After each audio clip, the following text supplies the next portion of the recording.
Hello दोस्तों। आप सभी का बहुत बहुत स्वागत है हमारे यूट्यूब चैनल पर जिसका नाम है बीइंग स्मार्ट। अब जैसा आप लोग जानते हैं कि सीएचएसएल का एग्जाम आने वाला है और सिर्फ 60 दिन बचे हैं आपके एग्जाम में। तो अगर आपने इसकी स्ट्रैटेजी देख ली है और तैयारी शुरू कर दी है तो बहुत अच्छी बात है। अगर आपने तैयारी शुरू अभी नहीं की है तो मैं कहूंगा कि आप लोग हमारे चैनल पर जाइए और हमने 75 डेज हार्ड चैलेंज स्ट्रैटेजी के नाम से एक स्ट्रैटेजी बनाई है जो स्मार्ट स्ट्रैटेजी है। यानी 75 दिन के अंदर आप सीएचएसएल कैसे क्लियर कर सकते हो ये उसकी स्ट्रैटेजी है। तो उसको जाकर आज ही चेकआउट जरूर कीजिए। उसके अलावा हम लोग मैथमेटिक्स में क्या काम करने वाले हैं वो समझ लीजिए। मैथमेटिक्स में हम लोग एक सीरीज चलाने वाले हैं जिसे हम लोग कहेंगे maths short series. Short series क्यों कहा? क्योंकि इसमें हर सीरीज के हर वीडियो के अंदर हार्डली 10 से 15 सवाल हुआ करेंगे। छोटी छोटी वीडियो हम लोग लेके आएंगे और मैक्सिमम 3 से 4 वीडियो हम लोग आपका एक टॉपिक खत्म कर देंगे। जैसे हमने पहली वीडियो पकड़ी है प्रॉफिट एंड लॉस की। ये प्रॉफिट एंड लॉस का पार्ट 1 है। इसके अंदर हम लोग क्या करेंगे, सीएचएसएल में प्रॉफिट एंड लॉस के जितने भी रेलेवेंट सवाल बन सकते हैं वो हम लोग एक सिंगल पीडीएफ के अंदर डालेंगे। पहले पीडीएफ हम लोग टेलीग्राम चैनल पर डालेंगे, आप वहां से सॉल्व कर लेना। सॉल्व कर लो तो बहुत अच्छी बात है, अगर सॉल्व नहीं कर पाओ तो फिर वीडियो सॉल्यूशन देख लो उसका आकर। यहाँ पे हम लोग उन सवालों को बेस्ट मेथड से सॉल्व कराएंगे। जैसे प्रॉफिट एंड लॉस की मैं बात करूं तो प्रॉफिट एंड लॉस के 2023 सीएचएसएल के अंदर 130 सवाल आए थे। आप समझ रहे हैं, 130। तो काफी इंपॉर्टेंट चैप्टर हो जाता है सीएचएसएल के पर्पज से। तो ये छोटी वीडियो रहेगी, इसके अंदर हम लोग 11 या 12 सवाल सॉल्व करेंगे, लेकिन सारे सवाल आपके सीएचएसएल के लिए एकदम रेलेवेंट सवाल हैं। तो मैं कहूंगा आप कॉपी पेन लेकर बैठिए और मेरे साथ साथ सवालों को सॉल्व कीजिए। अपना मेथड लगाइए, अच्छा लगे तो ठीक है, वरना हमारा मेथड देखिए। हम लोग सारे सवालों को स्मार्ट मेथड से सॉल्व करेंगे। लॉन्ग मेथड भी बताऊंगा मैं आपको, लेकिन जो मेथड स्मार्टली सॉल्व हो सकता होगा, जो सवाल स्मार्टली सॉल्व हो सकता होगा, हम पहले उस पर फोकस करें। चलिए, अब देखिए, सबसे पहले अगर आप तैयारी कर रहे हैं तो मैं ये एक्सपेक्ट करके चलूंगा कि आपके बेसिक तो ठीक ठाक होंगे। अगर आपको बेसिक नहीं आते हैं तो फिर ये वीडियो आपके लिए नहीं है। इस वीडियो हम लोग प्रैक्टिस कराएंगे अच्छे सवालों की। जैसे स्टार्टिंग एक दो सवाल मैं वार्म अप के लिए कर देता हूं। जैसे पहला सवाल है, एक दुकानदार अपने सामान पर उसकी लागत मूल्य से 80% अधिक अंकित करता है। इसका मतलब यह है कि अगर वो सामान 100 रुपए का खरीदता है तो वो उस पर 80% यानी कि उसको 180 रुपए का मार्क प्राइस लगा देता है। मार्क प्राइस समझते हैं आप, जो टैग लगा होता है। मान लीजिए 100 रुपए की शर्ट आपने खरीदी, तो आप उस पर 180 रुपए का टैग लगाकर दुकान पर लटका देते हैं कि भाई कोई आएगा तो मैं इसको 180 रुपए में बता दूंगा। उसके बाद अंकित मूल्य पर 48% की छूट देता है। डिस्काउंट ऑफ 48%, यानी कि 180 पर वो 48% का डिस्काउंट दे रहा है। तो ओवरऑल कितना बचा, यानी कि 180। अब अगर 48% वो छूट दे रहा है तो आपको प्राइस कितना देना है, 52। 100, जीरो से जीरो गया। 18 दूनी 36, 3 अपॉन 10 कितना आ गया, 93.6। यानी कि अगर मैं इसको घटाऊं 100 में से तो कितना बचा, 6.4। यानी कि 6.4% जो है आपका लॉस होगा। 6.4 का मतलब क्या है, अगर मैं इसको फ्रैक्शन में कन्वर्ट करना चाहूं तो 64/10, यानी कि 32/5। सिंपल। पहला सवाल था, आसान हमने जान के रखा है ताकि आपको दिक्कत ना हो। धीरे धीरे हम लोग डिफिकल्टी लेवल बढ़ाएंगे। अब देखिए दूसरे सवाल की बात करते हैं। एक दुकानदार ने एक उत्पाद पर लागत मूल्य से 40% अधिक मूल्य अंकित किया और 10% की छूट दी। देखिए सेम सवाल है, और उसने क्या कहा, छूट देने के बाद उसने इतने में बेच दिया। इसकी हमें जरूरत ही नहीं है अगर वो हमसे परसेंटेज में आंसर पूछ रहा है तो। अगर परसेंटेज दिया है और परसेंटेज में पूछ रहा है तो जो वैल्यू दी है उसकी जरूरत हमें नहीं है। बहुत से बच्चे इसको पकड़ के बैठ जाते हैं, इसको नहीं पकड़ना है। यही तो स्मार्ट मेथड होता है। अब देखिए, पहला सवाल हमने 100 मानकर सोल्व कराया, अगला सवाल हम लोग सक्सेसिव से सोल्व करेंगे। कितना दिया, 40% उसने बढ़ाया, फिर 10% डिस्काउंट, तो 40 - 10, और फिर माइनस ए बी अपॉन 100, यानी कि 40 × 10/100। दो जीरो से दो जीरो गए। 40 - 10, 30 - 4, दैट इज 26%। आंसर देखिए कितना छोटा सवाल हो जाता है। तो सक्सेसिव एक इंपॉर्टेंट चीज है। अब सक्सेसिव समझ लेते हैं, सक्सेसिव क्या है अगर आपको नहीं पता है तो। देखिए, अगर कोई आर्टिकल सपोज हमने A रुपए में खरीदा और उसके प्राइस में हमने चेंजिंग कर दी X%, और अभी आर्टिकल हो गया B रुपए का, फिर से इसके प्राइस में हमने चेंजिंग कर दी Y% की, वो हम घटा भी सकते हैं बढ़ा भी सकते हैं, और फिर ये प्राइस हो गया C। समझ रहे हैं आप? तो जो ओवरऑल इफेक्ट आएगा, जो A से C में इफेक्ट आएगा, वो इफेक्ट कैसे काउंट होगा, X% plus Y% plus XY/100। ये सक्सेसिव का बेसिक होता है।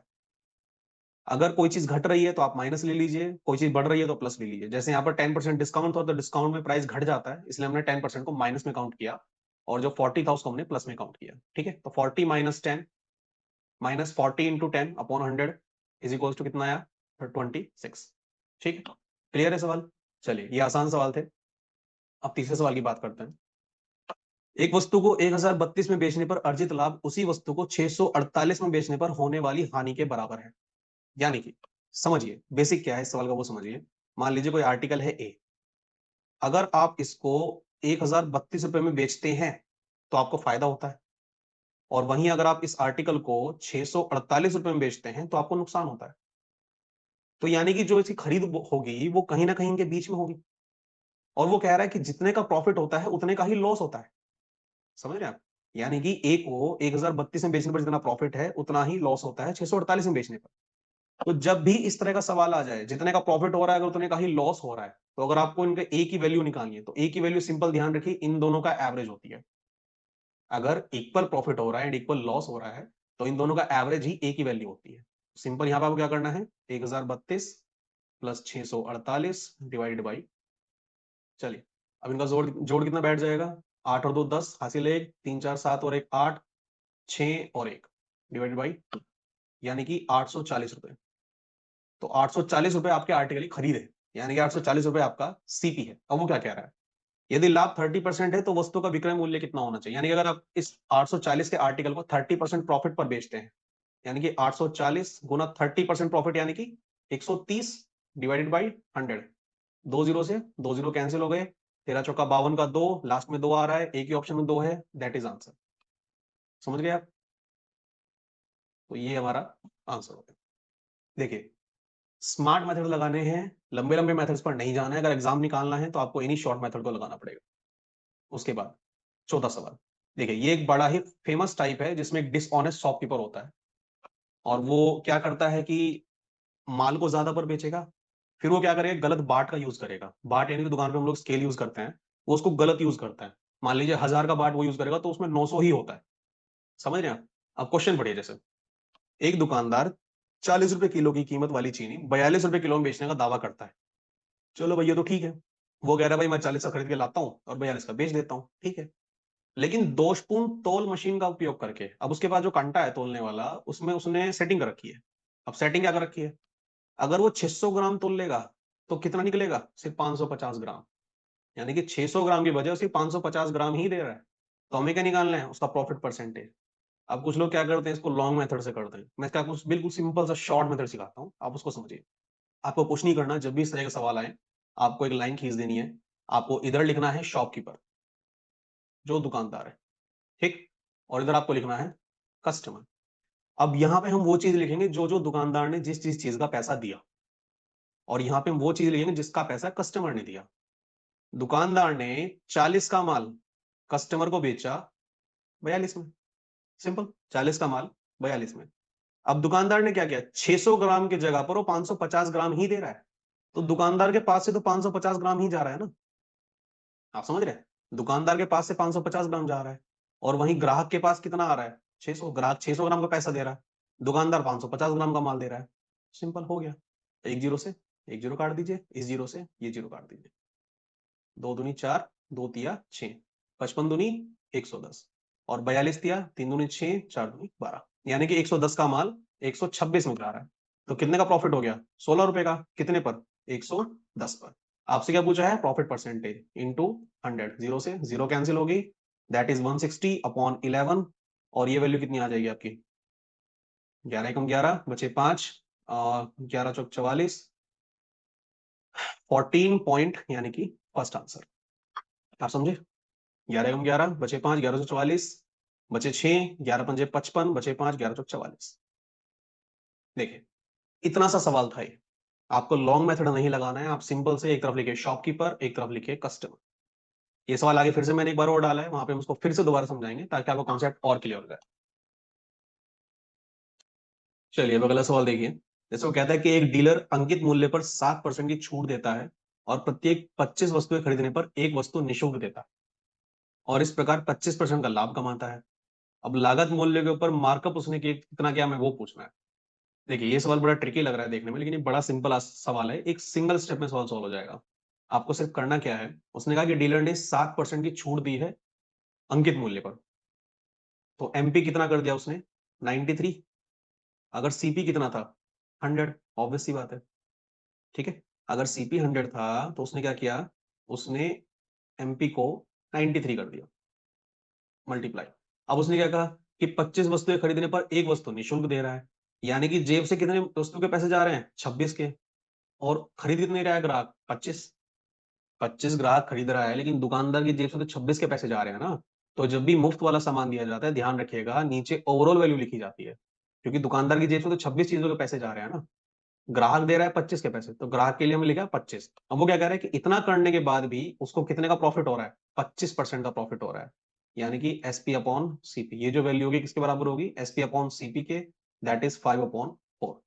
अब सिंपल सॉल्व कर दीजिए, ये कटेगा 5 बार, ये कटेगा 25 बार, और ये फिर से कटेगा इससे 5 बार, यानी कि सिंपल अगर एमपी अपॉन सीपी की बात हम करें तो ये कितना आ जाएगा, एमपी अपॉन सीपी, ये उधर चला जाएगा, दैट इज 130/93, यानी कि 93 के माल को 130 का मार्कअप करके बेचा जा रहा है, समझे। अब उसने क्या पूछा, कितने का मार्कअप किया, तो कितने का किया, 37 का, कितने पर किया, 93 पर किया, इंटू 100। अब इसको सॉल्व कर दीजिए, वैल्यू जो है वो अराउंड 93 फोर जा, 93 फोर जा कितना हो जाएगा हमारा, अगर मैं 93 इंटू 4 की बात करूँ, 4 12 2 हासिल लगे 9 36 और 1 37, यानी 372, तो उससे बहुत छोटी वैल्यू है, यानी कि 40% से बहुत मामूली सी छोटी वैल्यू आएगी, और मामूली छोटी वैल्यू ये वाली, ठीक है। आपको कैलकुलेशन भी पूरी सॉल्व नहीं करनी होती, ठीक है। तो देखिए कितना सिंपल सा सवाल था, लेकिन देखकर बच्चे घबरा गए, बच्चे बोले कि सर बड़ा टफ सवाल है, कोई टफ सवाल नहीं है, सिंगल लाइन में सॉल्व होने वाला सवाल है, ठीक है। चलिए उसके बाद अगले सवाल की बात करते हैं। एक व्यक्ति ने दो वस्तुएं जिनमें से प्रत्येक को 42,600 रुपए में बेचा गया, पहली वस्तु पर उसे 25% हानि हुई, दूसरी पर 20% का लाभ हुआ, अपना उत्तर दशमलव एक स्थान तक से बताइए, कुल प्रतिशत लाभ या हानि। देखिए ये एक स्पेशल केस होता है, ये एक स्पेशल केस होता है जिसमें एसपी सेम होता है, एसपी सेम होता है। मान लीजिए दो चीजें हैं, ए और एक है बी, दोनों को 100 रुपए में बेचा गया, खरीदा नहीं है इस बार 100 रुपए में बेचा गया है, लेकिन एक पर मान लीजिए X% प्रॉफिट हो रहा है और एक पर Y% लॉस हो रहा है, या दूसरे पर भी X% प्रॉफिट हो सकता है, दोनों पे वैल्यू अलग अलग है, और हमसे पूछा था कि ओवरऑल प्रॉफिट एंड लॉस कितना है। तो यहाँ पर सिंपल से ध्यान रखिए, इसको करने का अलग ट्रेडिशनल मेथड भी है, लेकिन हम लोग स्मार्ट मेथड की बात करेंगे। एक सिंपल सा फॉर्मूला याद कर लीजिए, that is 100x plus y plus 2xy upon 200 plus x plus y, ये ओवरऑल परसेंटेज का फॉर्मूला होता है। अब इसमें एक्स वाई क्या है, एक्स वाई परसेंटेज है, जैसे यहां पर दिया है 20% और 25%, तो एक्स और वाई की वैल्यू 20 और 25 है। अगर प्रॉफिट है, अगर प्रॉफिट है तो वैल्यू प्लस में चली जाएगी, और अगर लॉस है तो वही वैल्यू निगेटिव में आ जाएगी। अब देखिए सॉल्व हम कितना जल्दी सॉल्व कर सकते हैं। वैल्यू लिखिए 100, उसने क्या कहा 25% लॉस यानी कि -25, 20% प्रॉफिट +20, प्लस 2 इंटू 25 इंटू 20, अब क्योंकि 25 लॉस में है तो हम इसको क्या करेंगे, हम इस प्लस की जगह माइनस साइन लगाएंगे, एंड अपॉन 200 -25 +20, कितनी वैल्यू आ जाएगी, ठीक है। ये हो जाएगा माइनस का 500 माइनस 25 दूनी 50 दूनी 1000 अपॉन 195, यानी कि अराउंड 1500 अपॉन 195, 1500/195। अब ध्यान से देखिए, अगर ये 200 वैल्यू होती तो 7.5 आंसर आता, अगर ये 200 वैल्यू होती तो 7.5 आंसर आता, लेकिन ये 200 से थोड़ी सी कम वैल्यू है, तो यानी कि वैल्यू जो है, आंसर जो है वो 7.5% लॉस से थोड़ा सा ज्यादा आएगा। माइनस का मतलब क्या है, लॉस। अब 7.5% लॉस का मतलब क्या है, देखिए एक ही ऑप्शन है यहाँ पे, 7.7% लॉस, सिंपल। आपको पूरा सवाल सॉल्व नहीं करना, ट्रेडिशनल मेथड में इसका करा दूंगा किसी और वीडियो में, लेकिन अभी हम लोग स्मार्ट मेथड पर बात कर रहे हैं, तो आप ये फॉर्मूला याद रखिए, ठीक है। चलिए उसके बाद, एक दुकानदार 1 किलो के बजाय 930 ग्राम का बाट यूज करता है, वही चीज जो मैंने आपको बताई थी। आपको क्या करना है, इधर लिखना है शॉपकीपर, इधर लिखना है कस्टमर। दुकानदार क्या कर रहा है, दुकानदार की जेब से कितने पैसे जा रहे हैं, 930, लेकिन कस्टमर कितने के पैसे दे रहा है, 1000 के। अब वो क्या कह रहा है, और उसे लागत मूल्य पर बेचता है, यानी कोई परसेंटेज बढ़ा के घटा के वो क्लेम नहीं कर रहा कि मैं बेच रहा हूँ। क्या कह रहा है, 15 किलो बेचने पर कुल प्रतिशत, देखिए इस ये खामखा दिया है, 15% पूछे, 1 किलो पूछे, 10 किलो पूछे, 15 किलो, 20 किलो, कुछ भी पूछे, जो ओवरऑल प्रॉफिट होगा वो उतना ही रहेगा। तो 930 का माल वो 1000 में बेच रहा है, यानी प्रॉफिट कितना कमा रहा है, 70 का। कितने पर, 930 पर, 1000 पर नहीं, 930 पर, क्योंकि दुकानदार अपनी जेब से 930 रुपए दे रहा है, और इंटू 100, एक जीरो से एक जीरो गई, कितना आ गया 700 अपॉन 93। अब देखिए 93 8 जा, नोट है 72, 720, उससे छोटी वैल्यू आएगी, यानी कि 7 सही कुछ आएगी वैल्यू, और 7 के उसमें एक ही रेशो दिया है, दैट इज सी। तो आंसर क्या आ जाएगा 749 अपॉन 93 आंसर। बहुत सिंपल मेथड है ये, एक लाइन में सवाल सॉल्व हो जाता है इससे आपको, ठीक है। 100 मानने की जरूरत नहीं है कुछ भी। उसके बाद रंजीत 20 रुपए में 1 किलो आलू खरीदता है और 25 रुपए में बेच देता है, ठीक। वह 1 किलो की बजाय 800 ग्राम का बाट भी इस्तेमाल करता है। मैंने आपको कहा था ना हम दोबारा सॉल्व करेंगे। चलिए क्या करना है, शॉपकीपर कस्टमर क्या कर रहा है, वो 20 रुपए का सामान खरीद के 25 रुपए में बेच रहा है, सिंपल। अब क्या कर रहा है वो, 1 किलो की बजाय 800 ग्राम दे रहा है, तो बताइए यहाँ कितना आएगा, यहाँ दुकानदार वाली वैल्यू है, दुकानदार की जेब से कितना माल जा रहा है 800 रुपए का, लेकिन कस्टमर कितने का माल दे रहा है, कस्टमर कितने के पैसे दे रहा है 1000 के। समझे आप, तो 2 जीरो से 2 जीरो काट दीजिए और इसको सिंपल कर दीजिए, 10 से ये कटेगा 2 बार, 8 दूनी 16, यानी कि 16 का माल बेच रहा है वो 25 रुपए में, सिंपल। 16 का माल 25 में, तो कितने का प्रॉफिट हुआ 9 रुपए का, कितने पर 16 रुपए पर, गुना 100, 16 पंजे 80, बचे 10, 16 छिक्का 96, 56 पॉइंट, और कितना बचा 4, 16 दूनी 32, 16 पंजे 80, 56.25%, यानी कि ऑप्शन नंबर बी आपका आंसर होगा, ठीक है। देखिए कितना सिंपल सा मेथड है। उसके बाद 9th क्वेश्चन, बड़ा सिंपल सा क्वेश्चन है, थोड़ा सा ट्रिकी लगता है देखने में, लेकिन ये आसान क्वेश्चन है। एक दुकानदार ने अपना सामान सूची मूल्य से आधे मूल्य पर बेचा। सूची मूल्य का मतलब होता है मार्क प्राइस, ठीक है। तो जो उसने, मान लीजिए दुकान पर उसने 100 रुपए का टैग लगा रखा था कि भाई मेरा माल तो 100 रुपए का बिकेगा, लेकिन उसने कहा कि आधे पर बेचा, यानी कि 50% पर बेचा, 100% पर नहीं, वो 50% पर अपना माल बेच रहा है, और इस प्रकार उसे 17% का नुकसान हुआ। 17%, यानी कि माल कितने बिका 83 में बिका, और ये 83 किसकी वैल्यू है, ये 83 वैल्यू है 50% की, यानी कि 50% की वैल्यू है 83, तो 100% की वैल्यू कितनी हो जाएगी, बताइए मुझे, डबल कर दो इसका, कितना हो जाएगा 166, यानी कि जो मार्क प्राइस है वो कितना है 166, और माल कितना खरीदा था हमने 100 रुपए का, तो प्रॉफिट कितने का हो रहा है, उसने क्या पूछा हमसे, प्रॉफिट परसेंट, सिंपल 66 रुपीज, यानी 66% का हमारा प्रॉफिट होगा। चलिए क्वेश्चन नंबर 10, सोहन लागत मूल्य पर चीनी बेचता है लेकिन गलत वजन का उपयोग करता है और इस प्रकार 28% का प्रॉफिट कमाता है। इस बार उसने प्रॉफिट पहले ही दे दिया, तो वो पूछ रहा है कि वो कितने गलत बाट का यूज कर रहा है, यानी 3.2 किलो अगर वो चीनी खरीदता है कोई ग्राहक, तो उसको एक्चुअल में कितनी चीनी मिल रही है हमें वो बताना है, ठीक है।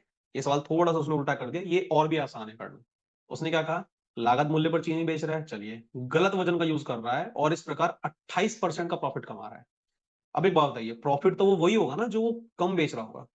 उसने कहा 28% प्रॉफिट कमा रहा है, यानी कि 128, 100 का माल वो 128 में बेच रहा है, आई बात समझ में, 100 का माल 128 में बेच रहा है, तो ये क्या हो गया हमारा एसपी, ये क्या हो गया सीपी, यानी 100 का माल 128 में बेच रहा है, उसको काट दीजिए 32 और 25, यानी कि 25 का माल 32 में बेच रहा है। वो क्या पूछ रहा है 3.2 kg चीनी, यानी कि यहाँ पॉइंट लगा दो और यहाँ पॉइंट लगा दो, यानी 3.2 kg चीनी अगर वो बेच रहा है तो कितनी दे रहा है एक्चुअल में 2.5 किलो, 2.5 किलो यानी कि 2500 ग्राम, सिंपल आंसर। चलिए 11th क्वेश्चन, फिर से वही सवाल आ जाता है जिसमें एसपी हमारा सेम होता है। उसने कहा कि शशि ने दो चीजें बेची और दोनों 5-5 हजार रुपए की बेची, एक पर उसे 16.66% का लॉस हुआ, तो दूसरे पर कितना प्रॉफिट हुआ ये बताना है, जबकि उसे ओवरऑल ना तो प्रॉफिट हुआ ना लॉस हुआ, ठीक है। ये बड़ा स्पेशल टाइप का सवाल होता है, इसको ध्यान से समझिएगा। उसने कहा कि 16, अब देखिए जैसे दो आर्टिकल हैं ए और बी, और दोनों को उसने 5-5 हजार रुपए में बेचा। हालांकि मैं पहले ही क्लियर कर दूं कि 5 हजार का यहाँ पर कोई रोल नहीं है, मैंने आपको पहले ही कहा था अगर परसेंटेज देकर परसेंटेज पूछे तो वैल्यू की कोई बात, वैल्यू की कोई जरूरत हमें नहीं होती। अब समझिए, उसने कहा कि ए पर उसको 16.66% का लॉस हुआ। 16.66%, आप उसको फ्रैक्शन वैल्यू आपको मुजबानी याद होनी चाहिए, ये वैल्यू होती है 1/6 की, यानी कि 1/6 का उसको लॉस हुआ, यानी 6 अगर उसका सीपी था तो 1 का उसको लॉस हुआ। यानी कि अगर मैं सीपी और एसपी की बात करूं तो उसने कहा कि अगर 6 का सीपी था तो एसपी कितने का हो गया 5 रुपए का, यानी 6 का माल उसने 5 में बेचा। अब वो कह रहा है कि दूसरी जो वस्तु है, यानी कि अगर ए की बात करूं तो बी का भी जो एसपी है वो 5 रुपए ही है, ठीक है। अब एक बात बताइए, अगर ओवरऑल सामान 10 रुपए का खरीदा तो यहां भी तो 10 रुपए का बिकेगा, यानी कि इसकी वैल्यू कितनी होनी चाहिए, 4। समझ रहे हैं आप? अगर 5 में 5 और 5 यानी कि 10 का अगर बिका और 10 का ही खरीदा तभी तो नो प्रॉफिट नो लॉस होगा ना। तो इसको 10 बनाने के लिए ये वैल्यू कितनी होनी चाहिए, 4। यानी कि 4 का माल कितने में बिकना चाहिए, 5 में। अब अगर 4 का माल हम 5 में बेचेंगे तो प्रॉफिट कितने का होगा, 1 का, कितने पर, 4 पर, इंटू 100, यानी कि कितना प्रॉफिट हुआ दूसरे पर, 25%। खत्म। देखिए, ये 11 सवाल थे, और ये जो सवाल था ये सीजीएल टायर 2 2019 का सवाल था, और ये काफी अच्छा एग्जाम आया था। ये 15 और 16 नंबर वाली शिफ्टों से मैंने क्वेश्चन उठाया है। देखिए, अब आपको हमने प्रॉफिट एंड लॉस के जो अच्छे और रेलेवेंट सवाल थे उनका एक पार्ट कराया है। हम लोग अगला पार्ट जल्दी लेकर आएंगे, और इसके बाद प्रॉफिट एंड लॉस के बाद आपको किस चैप्टर में सबसे ज्यादा डाउट आता है हमें बताइए कमेंट करके। हम लोग अगली वीडियो उसी चैप्टर पर लेकर आएंगे। तब तक अपना ध्यान रखिए, पढ़ते रहिए। जय हिंद।